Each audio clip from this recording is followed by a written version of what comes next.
Will call to order the City Council successor agency to the Redevelopment Agency Housing Authority regular meeting for March 13th, 2023, 7 p.m. Another on-time meeting. Keep breaking my record. First, before we do the Pledge of Allegiance, according to the AB 2449 virtual attendance checklist, all members of the body are participating in this meeting in person. And now if you'll rise for the Pledge of Allegiance.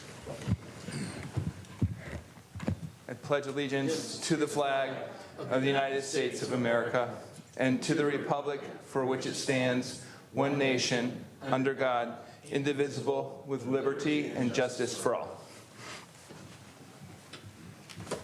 All right. For staff, is there any changes to the order of the agenda? No changes this evening, Mr. Mayor. Okay, and from staff, from any colleagues? Okay. All right, so now we're on to presentations. I have two presentations for today. First is presenting a proclamation recognizing March 23 as Women's History Month. Before I do that, I wanted to say a few words. Tonight I'll be issuing a proclamation in honor of Women's History Month. Normally, we would give the proclamation to just one person, but today I'll be presenting it to two accomplished women, Harriet Anderson and Karen Peacock. We are so lucky in San Carlos to have so many women that have made a positive impact in business, athletics, government, and nonprofits, not just here in our city, but well beyond. From our first woman mayor, Patricia Benny, to Suzanne Klar, the CEO and founder of Build, which promotes entrepreneurship to over 2,000 high school students throughout the U.S., to Amy Hennig, who has been a groundbreaker for her work in the often male-dominated gaming industry, to Courtney Power, the former general counsel at Niantic and member of the board of the University of California Hastings Law School, and to the next generation that will drive even more change in our community. I was so proud and happy when my daughter Phoebe was named editor-in-chief of the Smith College newspaper, The Sophian, just last week. Get to have a proud dad moment when you're mayor. So first now, let me spend a minute on Karen and Harriet. And before I do, I want to also recognize my colleagues, both Sarah McDowell, one of the first women mayors in San Carlos, and I think the first time that we've ever had two in a row. That Sarah was named second, and to Pranita Venkatesh, who I believe is the first woman of color to ever be elected to the San Carlos City Council. So we have groundbreakers right here on stage as well. So now back to Karen and Harriet. Karen's joining us remotely. I don't know, is she on, Crystal? Okay, great. Karen Peacock is the former CEO of Intercom, a software company that is redefining how businesses connect with their customers using artificial intelligence. Their customers include household names such as Microsoft and Amazon. She previously worked as the Senior Vice President of Small Business at Intuit and is currently on the board of directors of Dropbox, a leading global cloud storage business. And then Harriet Anderson is a retired nurse who has completed 21 Ironman World Championships, or should I say Iron Woman, 22 World Championships, all of them since the age of 53. Now, this consists of a 2.4-mile open water swim, a 112-mile bike ride, and finishes with a 26.2-mile run, otherwise known as a marathon. In 2013, at the age of 78, she finished the grueling race as the oldest female ever to do so, a record that she held for nearly a decade. In 2016, she was inducted into the U.S. Triathlon Hall of Fame. I'm honored to give this proclamation to each of these inspiring women. So, Harriet, if you want to come down, I will read to you, and Karen, then you each can say a few words.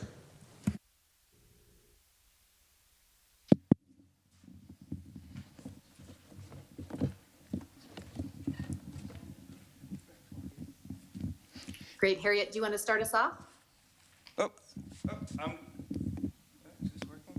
Just 1 second, Karen. I'm going to read the proclamation first officially. Okay, perfect. And then I'll hand it over to you guys.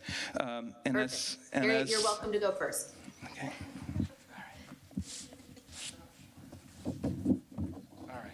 Oh, that's the next one.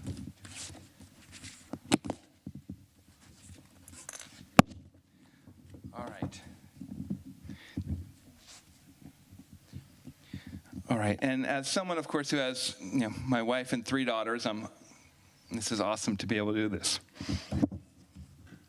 So, whereas since 1987, March has been nationally recognized as Women's History Month, and whereas the city of San Carlos is proud to join in the nation's celebration of Women's History Month, which honors the achievements of women throughout the United States, and whereas American women of every race, class, and ethnic background have made historic contributions to our nation in countless ways, and whereas American women have played and continue to play critical economic, cultural, and social roles in every sphere of life by constituting a significant portion of the labor force working inside and outside of the home, and whereas American women were particularly important in the establishment of early charitable, philanthropic, and cultural institutions in our cities, and whereas American women of every race, class, and ethnic background served as early leaders in the forefront of every major progressive social change movement, and whereas American women have been leaders not only in securing their own rights of suffrage and equal opportunity,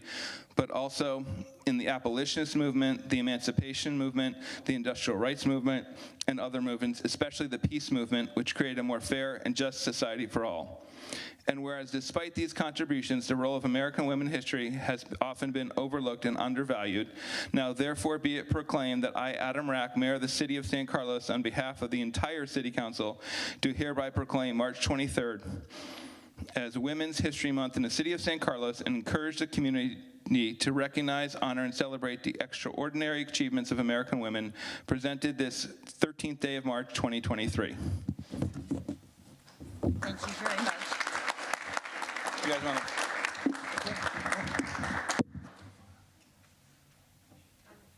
Oh, your video.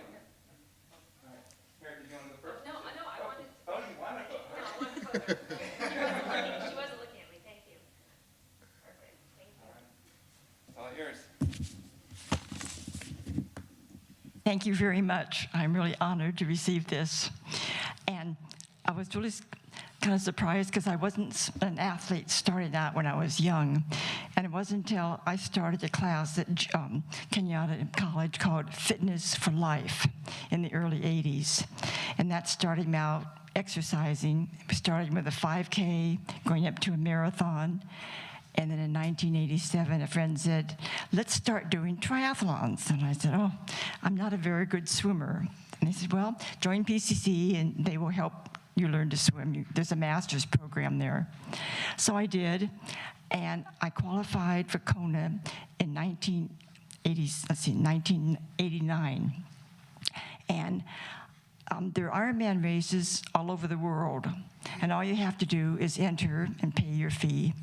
But only certain races are qualifiers for Kona, and you have to win your age group to qualify. Well, I won my age group down at Wildflower, and I went to Kona. And my husband said, that is really a grueling race. Do you really want to do that? I said, I really do. So I did one, and that year there was no wind, which is the biggest problem in Kona, the wind and then the heat. But one thing nice, for swimming, it's salt water, so you're more buoyant. So it really was an advantage for me for being a poor swimmer. So as I got older, I thought about stopping, but then I thought, I want to see how long the aging body can continue, because you lose muscle mass every year, and you get slower and slower. I thought, well, I'll just continue until I can't finish. So I did until I was 79. I didn't finish. So that kind of ended my career. But it was a wonderful opportunity, and I'm just so happy that women are able to participate in sports now. Thank you very much.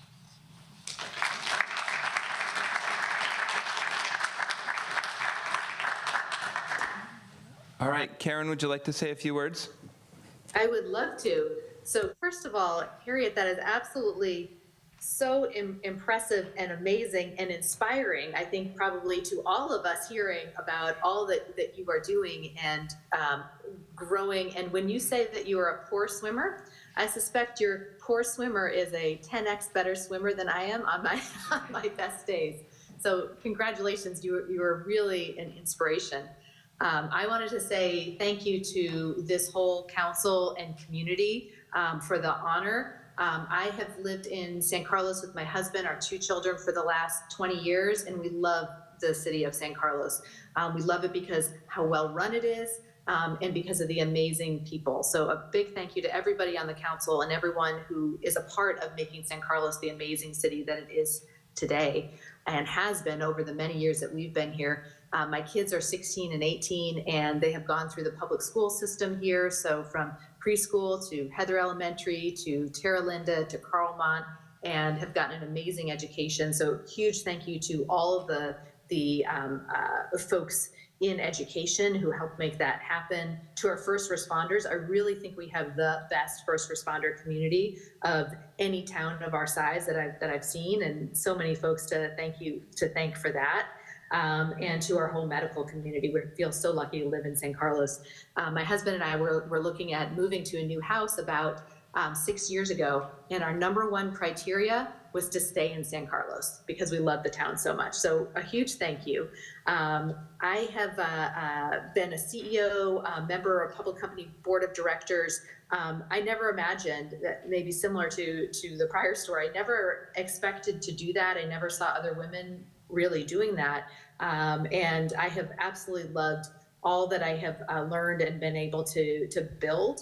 And I look forward to continuing to build as a CEO and board member going forward. One of the things that I'm a believer in is paying it forward. I was the only woman in so many settings that I was in, whether it was my math classes, computer science classes, engineering, being in various boardrooms and various senior executive rooms. And so one of the things that I try to do is spend time mentoring women and other underrepresented groups to help them get to the next level in their career.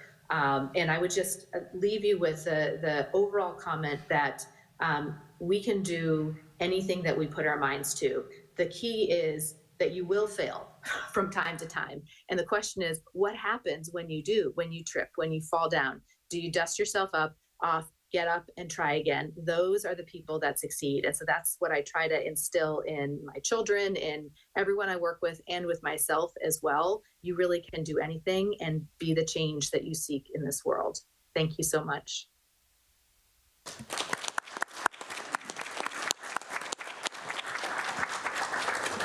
Thank you, Karen. Do any of my colleagues, I see Councilmember Collins. Thank you, Mr. Mayor, and thank you, Karen, for your comments. And just, I wanted to say to Harriet, you are my hero. So I swim. I got to practice more. Thank you.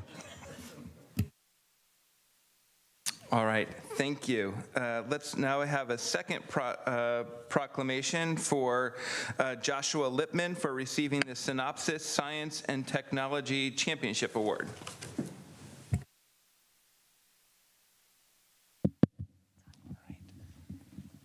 Come on down.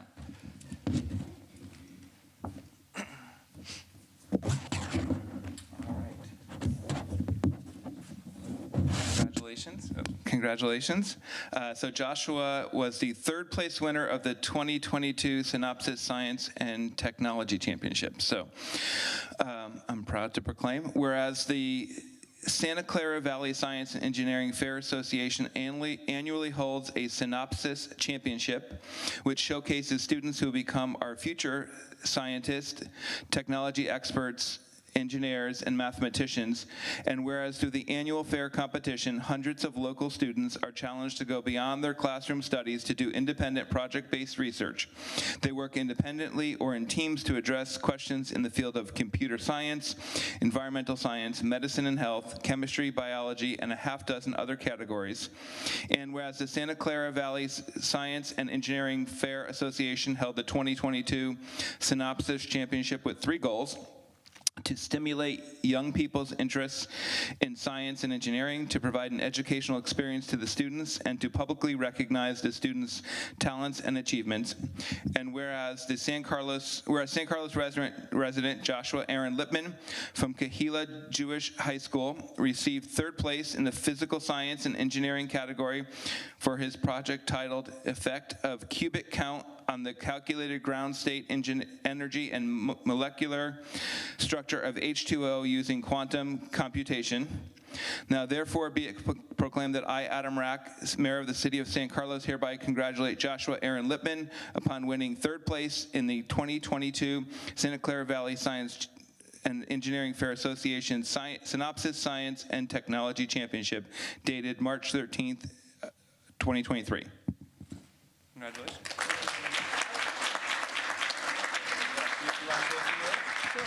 Because I want to hear about this project, because I think even after you explain it, I won't understand it. But give it your best shot. So you may have heard of quantum computers, which are a new type of computer that use quantum physics to perform certain calculations that today's regular computers are unable to perform. So what my project did was I built an algorithm to be used by these quantum computers to model the molecular behavior and interactions of certain molecules in a way that it's unable to be done by regular computers today. And so while quantum computers are fairly small today, so my algorithm was only able to be used to model smaller molecules like H2O, which can be modeled using regular computers today. The hope is that as these quantum computers get larger and more powerful, these sort of algorithms can be used to discover new drugs and medicines in ways that are unable to be done today. So yeah, that's in short what I did for my project. Thank you very much. Congratulations. Thank you. Anyone, any comments? And did you get a picture? I moved too quickly. I'll go back and do that.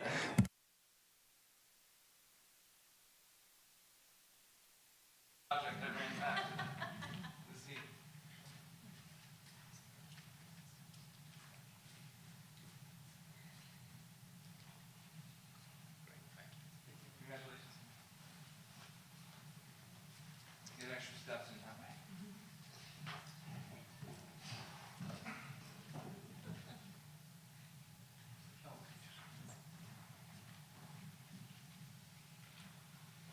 All right, and I want to see also, I neglected to ask on the first item if anyone from the public wanted to speak, and then also on the second item here. So I should check if we have anything on for 5A for Women's History Month, and then for 5B.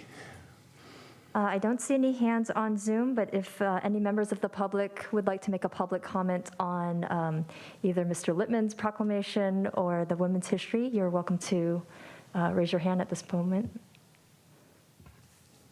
Okay, thank you. Okay. Thank you, Crystal. All right, now we'll move on to item 6, council communications and announcements. Do any of my colleagues have any comments? Councilmember McDowell. Thank you, Mayor. I just wanted to let my colleagues know that on Friday I attended the Thriving Families Symposium, which brought together county leaders, nonprofits, developers, and educators to discuss the urgent need for more childcare.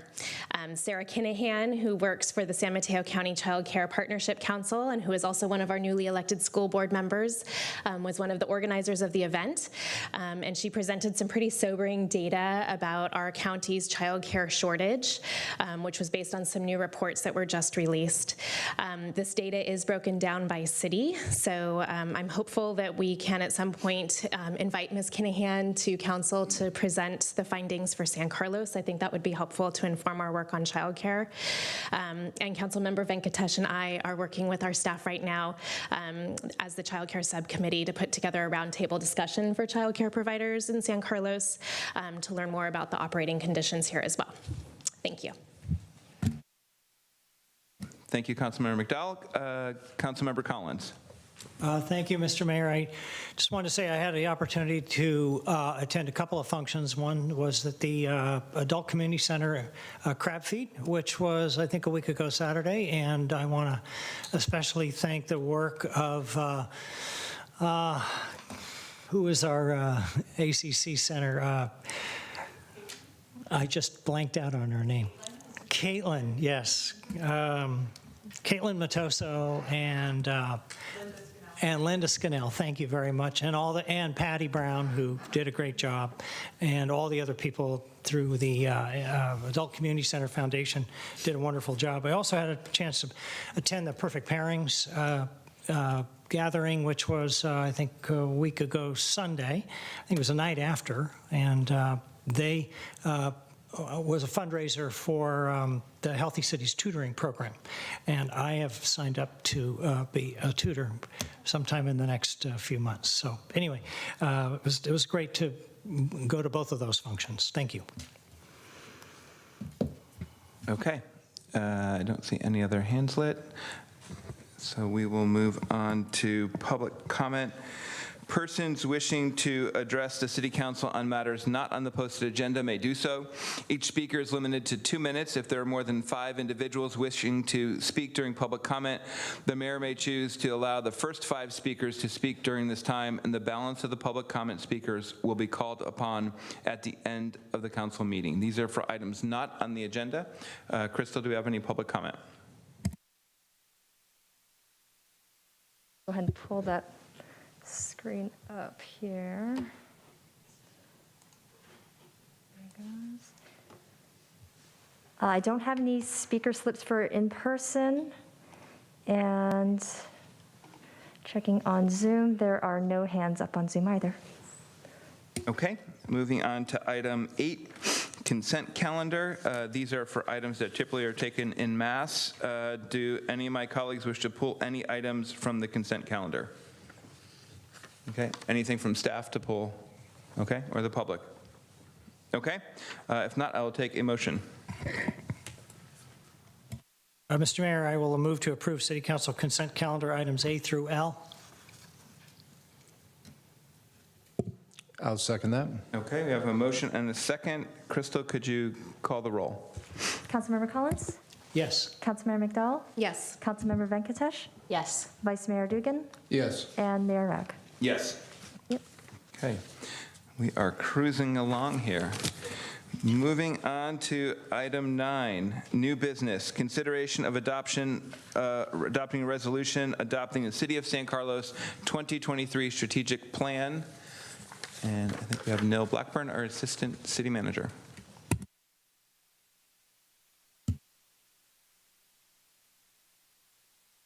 Good evening, Mayor Rack, Vice Mayor Dugan, and council members. As the mayor mentioned, my name is Niall Blackburn, and I'll be representing the City Manager's office tonight and presenting this proposed 2023 strategic plan.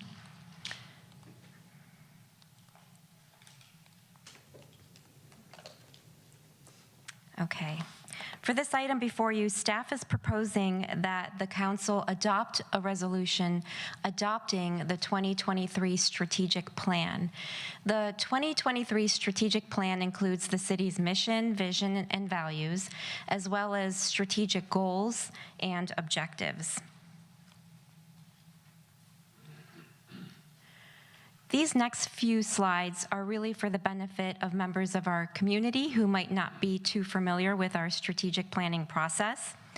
And I'm starting with this image of an iceberg, which is often a metaphor for the type of work that we do when we do strategic planning. And the reason why we choose an iceberg is because typically 1/10 of the volume of an iceberg is below the water. And when we talk about strategic planning, we're really looking at those initiatives, those programs, those priorities that the council and the community see as top of mind, very important, very high profile types of initiatives. And everything below the waterline, the 90%, is what we tend to do. When I say we, I mean staff in the city on a day-to-day basis. So sometimes it helps to know what's not included in something. And the strategic plan does not include routine city services. So when we talk about our plan and our tasks, we're not talking about the regular work that our public works staff does to maintain streets and sidewalks and parks. We're not talking about day-to-day tasks like the 440 public records requests that the city clerk's office did last year, or programs that have become operationalized.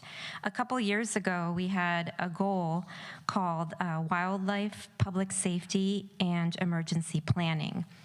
And the council, with staff at a previous strategic planning meeting, determined, you know, a lot of the objectives under that goal really can fall under climate change mitigation and adaptation. And we also determined that some of the tasks under that goal, such as the annual fuels mitigation project or the work that's done in terms of outreach to the community and doing wildfire safety programs or public safety programs, those have become what we say being operationalized. They've become part of that scope of work under the water line. And the strategic plan also doesn't include special projects. So you won't see anything related to an upcoming project we're going to do for traffic calming in the greater East Side neighborhood. We use very specific language when we talk about our strategic plan. And specifically, I'd like to share that the strategic plan that's before you includes goals and objectives. At our strategic retreat, which was a public meeting that was held with staff, members of the public, and the council in January, the council directed us on what our goals and objectives, most of our objectives, should be for this upcoming year. And to give you an example of what we mean by goals and objectives, a goal is something that's broad and visionary and often takes many years to fulfill. And one of our goals is related to housing, and that housing goal states, the goal is to actively encourage and support the creation of housing to provide a safe, inclusive, diverse, and affordable supply by facilitating development of housing for all income levels. Now, some objectives or sub-goals, which can be considered distinct plans or programs under the goal, under housing include, we have 4 of them. One is to increase the number of below market rate housing units to meet local and regional housing requirements. The second is to facilitate completion of projects currently underway. The third is to increase housing production. And the fourth is to consider general plan amendments and rezoning in the Northeast specific plan to include housing. Next, we often talk about work plan. And work plan is something that staff put together most recently in March after our strategic planning retreat in January. And we took the council's goals and objectives and we further developed them and said, how do we achieve these? What are the specific things we can do this year and maybe a little bit further out that can help us achieve those objectives? And these are very specific and measurable, and they're assigned to specific individuals in a department or across departments, and they have clear timelines. And these tasks are included with the goals and objectives in the work plan that's included as attachment A in the packet.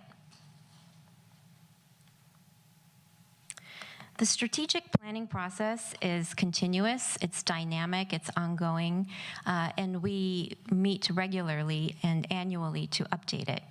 I mentioned that we recently had, as staff, a management team strategic planning retreat to develop our tasks. Before that, in January, we had our strategic planning retreat. I stand before you today to adopt the strategic plan. In June and November, we plan to give you work plan updates. Those are updates to the specific tasks that were included in attachment 2. At some point later this year, Council will hold a mini retreat, again, open to the public, to start thinking about other future goals that we might want to prioritize as a city and to bring those forward to the next planning retreat next year. So let's get to the heart of it. We have 7 strategic goals that we're proposing for 2023, and most of the goals identified here are the same as or similar to goals from last year and the previous year. Childcare, as Councilmember McDowell mentioned, continues to be an important strategic initiative and goal for the council. Last year, we called it childcare and youth programming. We decided the youth programming piece really had become operationalized, and we removed that, and we put it below the waterline. Climate change mitigation adaptation was expanded to include the term resilience, to include our broader initiatives and objectives. And downtown was changed from downtown specific plan to just downtown, because we realized part of that goal needs to do some work up front to address how we want the downtown to look in the meantime while the specific plan is being developed. And the 4th, 5th, and 6th goals, and I'm numbering them, but I should note that they are in alphabetical order. They're not in any sort of order of priority. The next, housing, mobility, traffic, and transportation infrastructure and Northeast Area Specific Plan remain largely unchanged as goals. There are some differences in the objectives and tasks, of course. And our most recent new goal is recreation services. And that one replaces senior services and programming, which we also decided was pretty operationalized at this point. So because a lot of this is already outlined in the attachments, I didn't want to go ahead and read through everything, but I did want to raise the recreation services goal because it is our new goal proposed this year. And this is the language that the staff came up with in our most recent retreat. And that is to explore new recreational opportunities by completing an assessment of parks, open space, and other recreation facilities to support the health and well-being for community members of all ages. And our sub-goals, or objectives, we have 3 of them. Complete a parks, open space, and other recreational opportunities master plan assessment. Explore additional recreation opportunities at North Crestview Park. And assess new opportunities to implement a trails connection plan for public trails. And as I mentioned, in attachment 2, we have specific tasks associated with each of those. That concludes my presentation on the proposed 2023 strategic plan and our work plan. And we have a lot of staff standing by to answer any questions you might have, and I can also answer any questions. Great, thank you, Niall. Appreciate the presentation. Do any of my colleagues have any questions or thoughts at this point?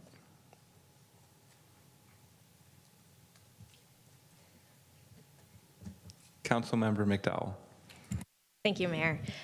Just to clarify, so I have kind of some clarifying questions, but thoughts on some little tweaks that I would like to propose, if that's okay. I'm okay with that. Okay, thank you. Thank you, Niall, and thanks to staff for putting together this strategic plan. I know our retreat was an all-day-long affair, and we talked about so many things, so I was really happy to see what we said reflected so well in the document. I do have 4 just kind of minor thoughts, I guess. The first is on the climate change mitigation, adaptation, and resilience goal. And it says, as part of its focus on climate change, the city of San Carlos will continue to prepare for reduced vulnerability. And that's kind of a mouthful. I was wondering if we could perhaps update that to continue to address vulnerability. I think that might convey kind of what we were discussing. Under the downtown goal, objective 4 is to explore safe interim improvements to parklets while the downtown specific plan is being developed and implemented. I brought up this issue in the retreat because I've heard from so many community members about wanting to take the next step with the orange water walls downtown.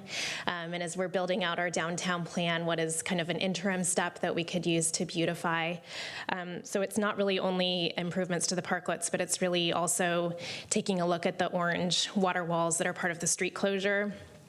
And I'm sure that you'll recall that I did a presentation to staff and our council about what Santa Barbara is doing and other communities in Southern California with some really pretty ceramic planters and pots.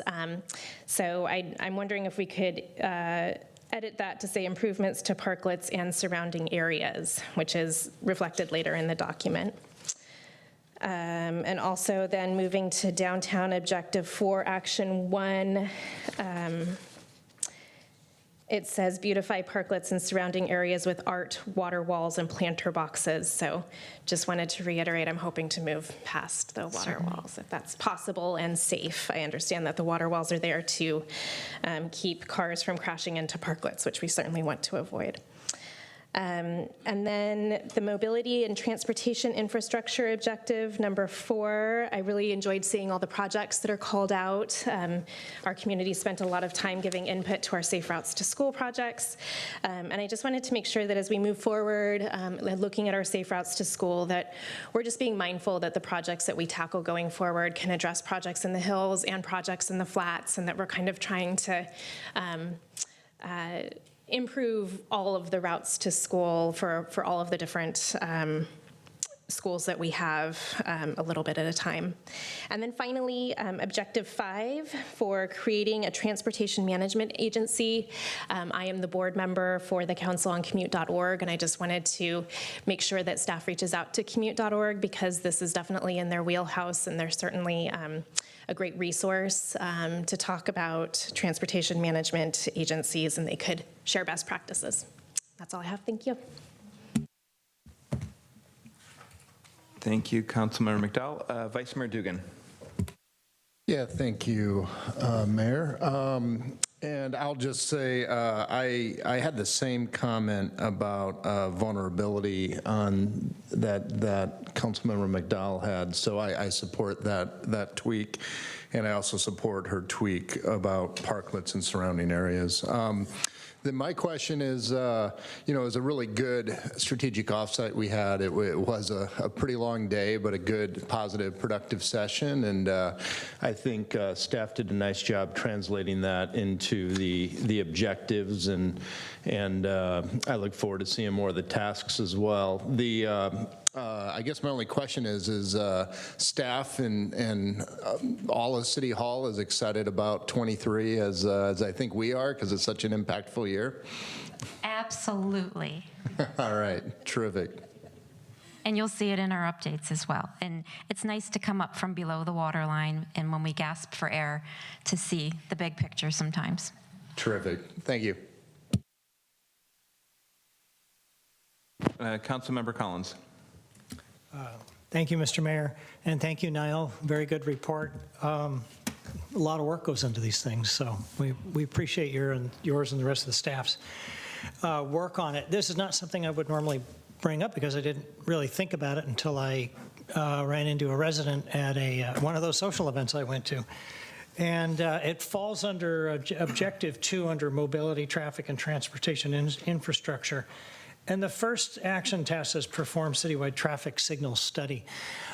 This particular resident, I guess, lives, upper San Carlos Avenue, and he complained that none of the signals between Devonshire and El Camino are timed. And I don't know whether or not the traffic study would include the consideration of that. Is that something that we would specifically need to request, or is that just part of a general traffic signal study? I can request that is considered in the plan. I think it's a reasonable request. I guess he said it takes him 25 minutes to get from Beverly to El Camino, so. Okay, we'll look at timing in that area, and the Director of Public Works was just nodding his head that he can include that. Good. Thank you. That's all I have, thanks. Great. Councilmember Venkatesh. Thank you, Mr. Mayor.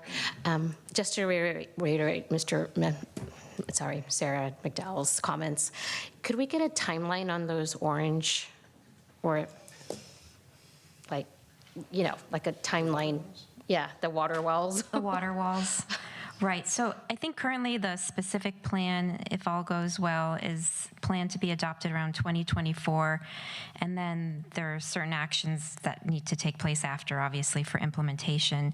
I know that that was a topic that came up, and staff is aware. And the next step really is research and investigating our various options and considering the feasibility and complexity and the safety of each of those options. So as a task, you can expect staff to come back and explore that and tell you how likely that is to happen and when that can happen.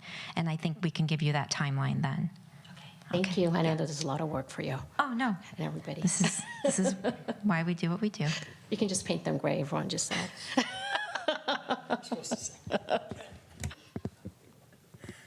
All right, I don't see any other hands raised. So I had a couple comments, Niall. Thank you for that. I just want to, thanks for all the work on this and to staff for putting this all together. And it's a lot of effort to capture all that day long and then to put it into actionable items. I did want to just reiterate my support for Councilmember McDowell's request that we address the orange barriers, but not after the plan is done. I think we talked about doing an interim plan. That was part of what the council wanted. So because 2024, the plan's done and there's still implementation, and we don't want to wait a year and a half to 2 years to do that. We need to find something in between. So I would just request that make sure that is captured in the strategic plan. I see lots of nodding heads, so thank you for that. And then on the trails piece, which you know is near and dear to my heart, there is part of, I think what's missing is there's talk about it's listed as sort of new easements. I think there are existing easements that we are working on. So I think there needs to be something to capture the work on utilizing existing easements for trails expansion as part of that. Because I think that's a big part of what we're trying to push. Okay, under objective 3, got it. Yeah, I think I still only touched the new easements. And then the last piece I just would be helpful and as best as possible is there's a couple items that have dates in it and time frames. I think having staff come back with us so we have some expectations of when some of these tasks might be accomplished. I see some that say 12 to 24 months for like the Parks Master Plan, which is helpful to sort of set expectations and for us to sort of work to that. So if we can include that in an update, that would be, I think, would be appreciated as well for those action items. I do have a comment on that. Unless otherwise stated, and we wrote it at the top, you can assume that all of these tasks will occur within 12 months of adoption of this strategic plan. The tasks will occur within 12 months. Okay. Unless otherwise stated. So I guess I'd love more specificity. If there's stuff that's going to happen in the next 3 months or 6 months would be helpful too. Just I think it's good for all of us to stay on track with things moving forward. But I appreciate the 12-month window is helpful. But okay. Yeah. And if it's all going to take 12 months, that's great too. I just want to set expectations correctly. Sure. Got it. Awesome. But thank you. I think this is looking forward to, as Vice Mayor Dugan stated, I'm excited for this year. We have lots of exciting things ahead. So, Councilmember Collins. Yes, Mr. Mayor, I just wanted to ask you if you want to have periodic reports. I think we do have periodic progress reports on the strategic plan, right? We get one like every quarter or something like that. The next one's in June and then in November. And so we'll know which of these tasks are being nearing the end or have ended and been Correct. completed. We'll have 2 categories, completed and in progress. Okay, great, thanks. That works for me. All right. I don't see any other hands raised here. Crystal, is there any public comment on this item? I don't have any speaker slips for in person. And looking on Zoom, there are no hands on Zoom either. With that, this is an action item, so I would be happy to take a motion.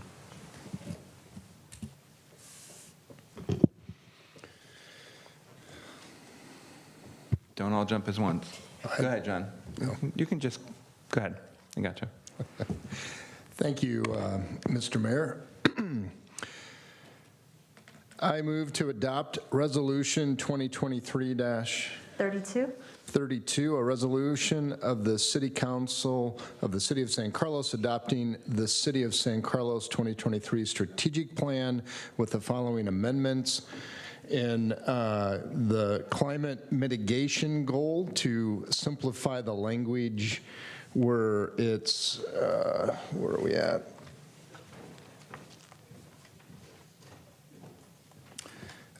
To simplify, prepare for reduced vulnerability, or will continue to prepare for reduced vulnerability, just say address vulnerability. In the downtown plan, objective 4, improvements to parklets and new language and surrounding areas. And then a objective under our mobility goal of further optimizing our lights on San Carlos Avenue to include timing of them. And I think the other comments were clarifying. Trail update to include existing easements. Got it. And the trail updates to include existing easements. I will second. All right, we have a motion and a second. Crystal, can you call the roll? Thanks. Vice Mayor Dugan? Yes. Councilmember Collins? Yes. Councilmember McDowell? Yes. Councilmember Venkatesh? Yes. And Mayor Eck. Yes. Okay. Moving on to item 9B, consider the advantages and disadvantages of an elected versus appointed city treasurer position and provide direction to staff as to whether to submit the matter to the San Carlos electorate as part of the November 2024 consolidated municipal election. And I think Greg Rubin's going to do this. I will be covering this. Thank you, Mr. Mayor. This matter was agendized at your last meeting under agenda setting, and so I took advantage of the time to review the law and the situation for you to help you make a decision on this.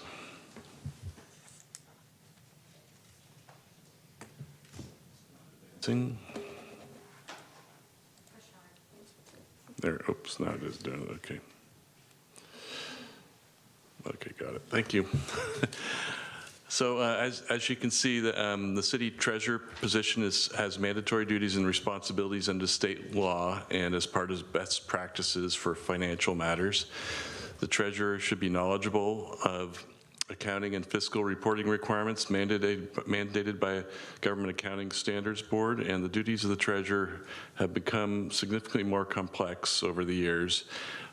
This position performs critical city functions that should require specialized education and experience to properly discharge these duties. In San Mateo County, many cities have appointed city treasurers. Recently, or in the last 15 years or so, from my research, Millbrae, San Bruno, Belmont, and South San Francisco all approved appointment of their city treasurers. Well,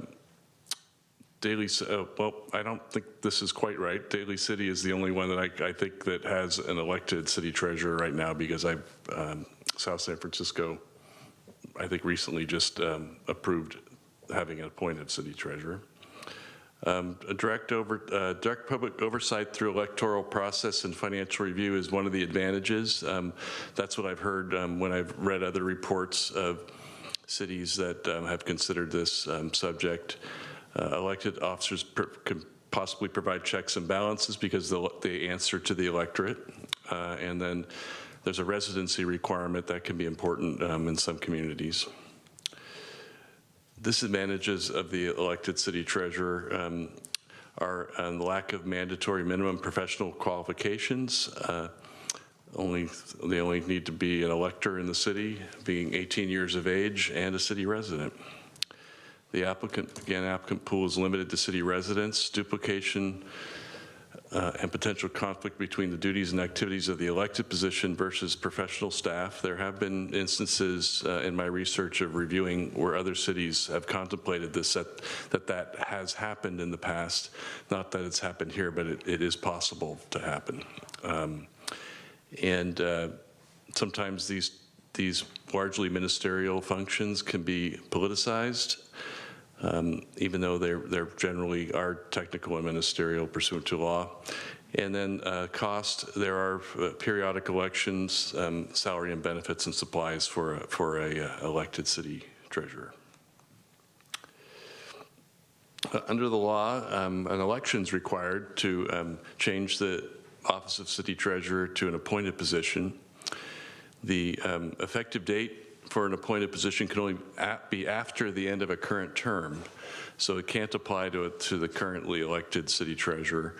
If we hold the election at the next general municipal election in 2024, should there be an election at that time and a treasurer is elected at that time, the appointed position can only take place after the end of that term, so that would be in 2028. And the cost of a consolidated election is incremental, although as you can see in the staff report, the cost is over $300,000 to conduct a special election. But we nonetheless have that as an option for you if you want to direct my office to initiate that. So if you have any questions of me, I can try to clarify, and we can, and then we'll see where the council would like to go. Great. Thank you, Craig. Do any of my colleagues have questions? I don't know where they are. Nope. Councilmember Collins. Thank you, Mr. Mayor. Greg, I just want to get Maybe they just one voted to appoint. question straight or answer straight on a special election. If that were put on the ballot and whatever we spent for it, $304,000 to $364,000, what happens then? Does the position then end right after the election? It would enable the position to end at the end of the current term. At the current term, Yes. not the current year. Not the current year, the current term. So at the end of 2024. All right. Thank you. Okay. Councilmember McDowell. Thank you, Mr. Mayor. Greg, don't you think it's going to be a little confusing to the electorate if we have someone running for treasurer and another measure saying, that we're going to disband the treasurer position? And how would we help educate the public on that? It could be, but there would be, the typical arguments in favor and against the measure that would be in the ballot pamphlet for the public. The city, although we can't advocate for a position, we can put out informational materials about what it means, similar to the presentation I'm making tonight. And Jeff may have another idea. I just saw his microphone go on, but. I was just going to add, I believe that was the case about 18 years ago when the voters of San Carlos voted to make the city clerk an appointed position, that there was also an elected clerk happening at the same time. And it makes it, with the consolidated elections that we have now on the even years, I think that there's probably not a big difference, but the incremental cost is less if you do it on the regular election. So, I think that's why most cities are doing it that way. Okay, thank you. Okay. Vice Mayor Dugan. Thank you. Greg, I think we can all attest elections are a lot of work, not necessarily a lot of fun. I don't think I would run for a position that the city was trying to eliminate. So where would that put the city if we tried to eliminate the position, it's not eliminated, but no one runs? Where does that put us? Well, if there's no one in the office, then you'd be able to appoint at that point after the election. If no one was elected to the position, it may be though. In the elections, it's possible to have write-ins and other votes. So I think you probably would have someone running for the 4-year term. But if no one was elected in the hypothetical you just presented, then you'd be able to appoint at that point in time. Okay, thank you. Okay, Councilmember Collins. Thank you, Mr. Mayor. I just realized something that I hadn't asked before. I think that the public would ask, if you don't have a treasurer, who performs the treasurer's duties? So, the ballot, if the electorate votes to allow for an appointed position, then the council can, by resolution, empower the city manager to appoint an individual, or the council can retain that power themselves to appoint that individual. So their duties and responsibilities would be handled probably as a staff member in the city, similar to what we do with the city clerk position.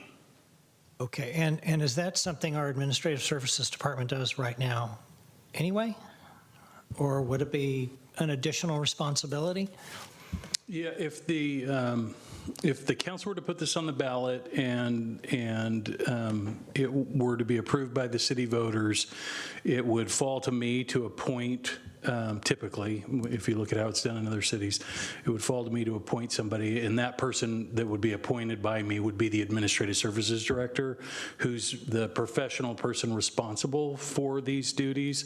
And if you recall, when we did the city treasurer, years before the elected city treasurer position was eliminated, the city created a position called assistant city treasurer. That was an appointed position by the city manager, and that person effectively handled the historic and day-to-day responsibilities of the office of city clerk. There's only really a special set of duties that are carved out on the elected side. And those duties are performed by the staff as well in conjunction with our elected officials. So yeah, that is very likely how that would be handled. So you would not then be inclined to appoint another person other than the administrative services position to handle that duty? They would just absorb it? Yeah, no, I would not. Okay, thank you. Councilmember Venkatesh. Thank you, Mr. Mayor. I just wanted to understand, are the two criteria for running being 18 and resident? Okay, I just wanted to clarify. Thank you. All right, I don't see other hands raised. I guess I just one follow-up question. So if we were to move to an appointed position and we had those two options, eventually, if we had the election, it was successful, and we had the appointed positions, if we designate it to the city manager versus city council, do we get any issues in terms of, is there a term for that we have to, that you would have to reappoint? Is it just if the council did it, does it become a term and we'd have to do that every 4 years? And is there a difference between the two options? Yeah. There's no term. Once the position becomes appointed, the person acts at the pleasure of either the council, if you're the appointed body, or of the city manager, if you delegate that to the manager. Okay, and the items like the residency requirement and all those sorts of things would go away? That is not a requirement in an appointed position. Understood. Okay, thank you. I don't have any other questions. Okay, Crystal, let's see if there's any public comment on this item. Looks like we have one approaching the podium. All right.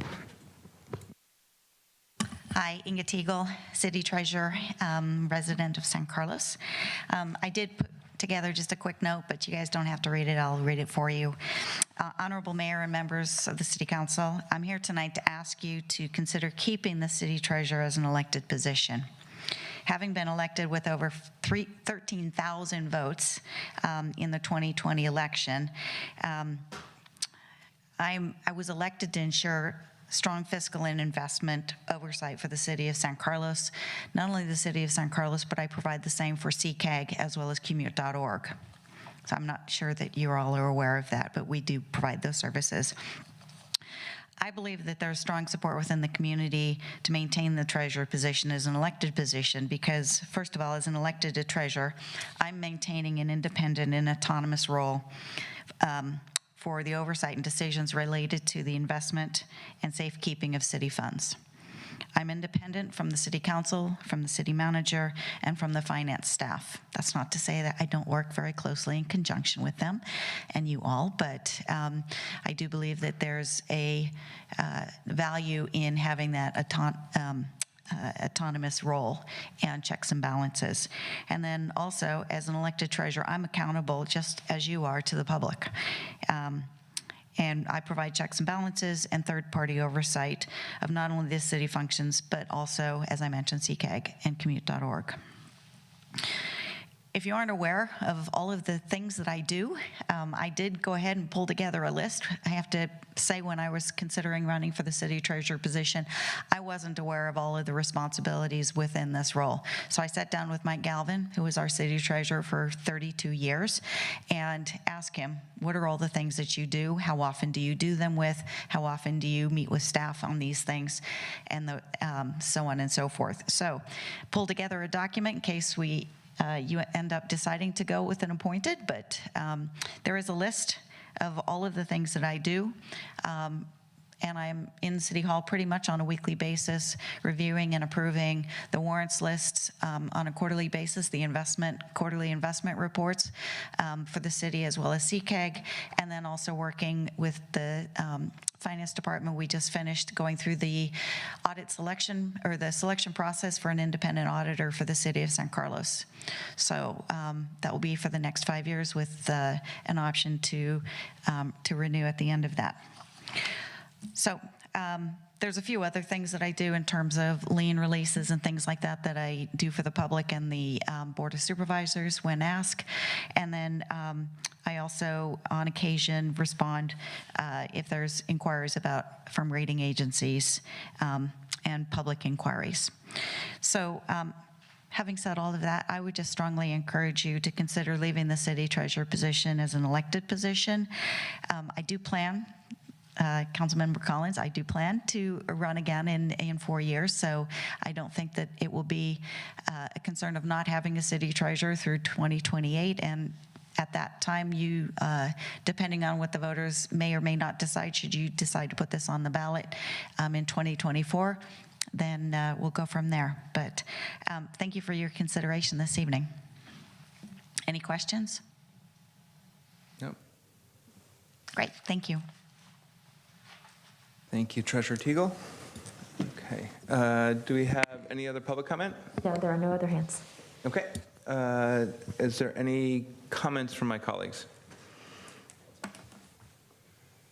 Okay. If not, I am happy to. Yep. Oh, sorry.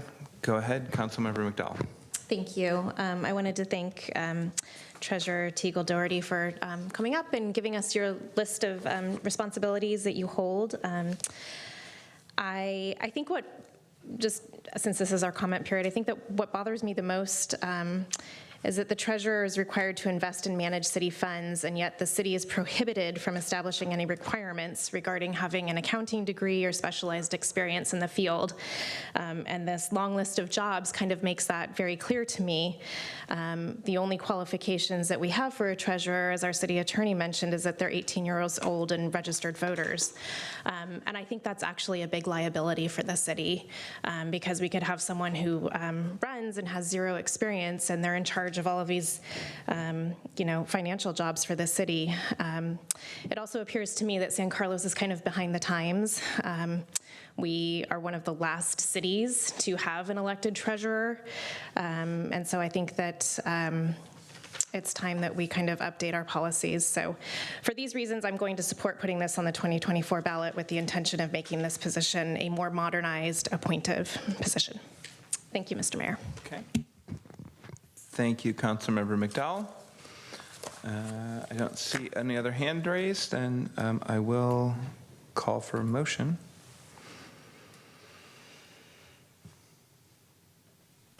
Sarah, she brought it up.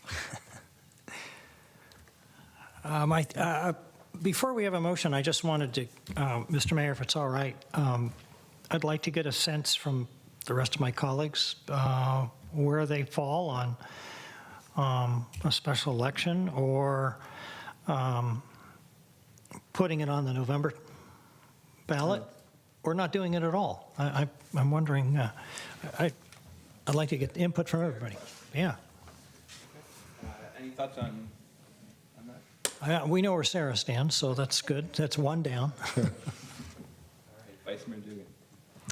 Yeah, thank you, Mr. Mayor. And I just want to say I certainly appreciate Treasurer Teagle's service and the service of all of our past treasurers. It's been a valuable service over the years, and I certainly do respect the 13,000 residents of San Carlos who voted in our last election for our treasurer. I do agree that the lack of formal professional qualifications is a concern, and the fact that we are now an outlier in the county, that the rest of our peer cities but one has joined us or has made this an appointed position. So it does feel like this is a good time. But in respect of the voters of our city, I don't see a need for a special election and spending those funds. I think it'd be perfectly fine to have our treasurer continue for an additional 4 years, and can become appointed at that time. And the expense of a special election, I think, is unwarranted in a situation like this. Thank you. Okay. Thank you, Vice Mayor Dugan. Councilmember Venkatesh. Thank you for your Thank you for your presentation. I guess I have to agree that I was always taught that education is so important in your career, and it would be nice to have an educational background to this position. So that's where my position stands. Councilmember Collins. Thank you, Mr. Mayor. I, too, want to thank Inga. You and I have talked before about this. I want to also thank you for your long service to the city, both as treasurer and when you were on the council and as mayor. That hasn't been forgotten. But I also want to make it clear that this discussion has been going on for a number of years. It predates your time as our treasurer. It happened when Mike Galvin was treasurer, and I talked to several council members in previous years, both formally and informally, about what their feelings were, and the sentiment among them, almost to a person, was that it seemed like a redundant position, and that in the long term, it's probably not something that's needed given the way that modern cities are run. So I too support a 2024 general election, or putting it on the ballot for the 2024 general election. I think that's probably just the prudent way to go, but not a reflection on your abilities. Thank you. Thank you, Councilmember Collins. I guess I will join in. While I appreciate all the work that you've done on this and your service, both as Ron mentioned, for the city, as well as from a council and as mayor as well. I do think it's important that we sort of move forward with an election on this, to move this to an appointed position. And I don't think we need to do a special election. I would support the November 2024 election, and obviously sounds like we will have a dual election going on both for the treasurer position and for elimination of that to an appointed position. So that's all. Anything else? Okay, if not, I will now call for a motion. Mr. Mayor, I move to direct the city attorney to draft a measure for a city treasurer as an appointed position for consideration by the council for the November 2024 consolidated municipal election. Second. Okay, we have a motion and a second. Crystal, will you call the roll? Councilmember Venkatesh? Yes. Vice Mayor Dugan? Yes. Councilmember Collins? Yes. Councilmember McDowell? Yes. And Mayor Mack? Yes. Thank you. Okay, the motion passes. Now on to item 10, which is agenda setting. I don't have any items for agenda setting, and if not, I will adjourn.